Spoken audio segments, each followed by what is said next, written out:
Auschwitz was the biggest and most notorious concentration camp in the Nazi system. Seeing the camp can be difficult, but Auschwitz victims and their families want tourists to come here, to experience the scale and the monstrosity of the place in human terms, in hope that the Holocaust will never be forgotten. The Nazis turned this army base into a death camp. They murdered over 4 million European Jews in Poland. Over 1 million people, the vast majority of them Jews, were systematically exterminated here at Auschwitz. The notorious gate welcomed inmates with a cruel lie: Arbeit macht frei. Work will set you free. Former cell blocks tell the story. People were told they'd be starting new lives and to bring luggage, clearly labeled with their names. After they were killed, everything of value was sorted and warehoused. Eyeglasses evoke how individuality was trashed. Crutches and prosthetic limbs remind us that the first people exterminated were mentally and physically ill German citizens. Children's clothing. The Nazis spared no one. And a seemingly endless mountain of shoes. It's hard to comprehend the numbers.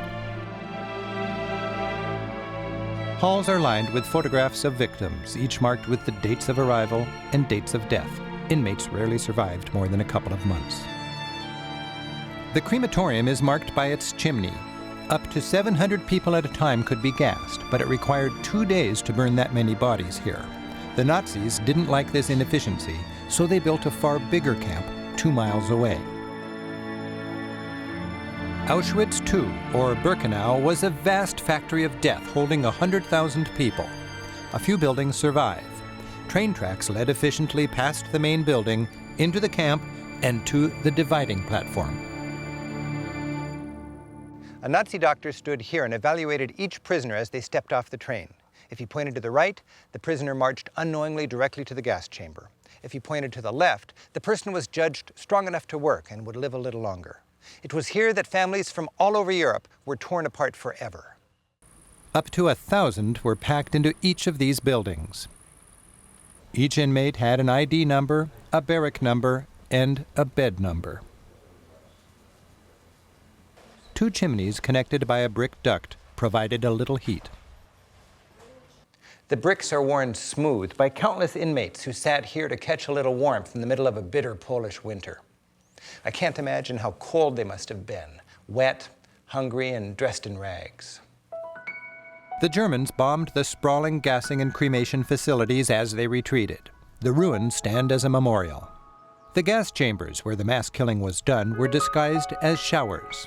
People were given numbered hooks to hang their clothes on, conned into thinking they were coming back. The Nazis didn't want a panic. Then inmates were piled into the shower room. At Birkenau, the Nazis gassed and cremated over 4,000 people per day. The camp monument represents gravestones and the chimney of a crematorium. Plaques in each of the languages spoken by camp victims explain the purpose of this memorial. The memorial reads a cry of despair and a warning to humanity.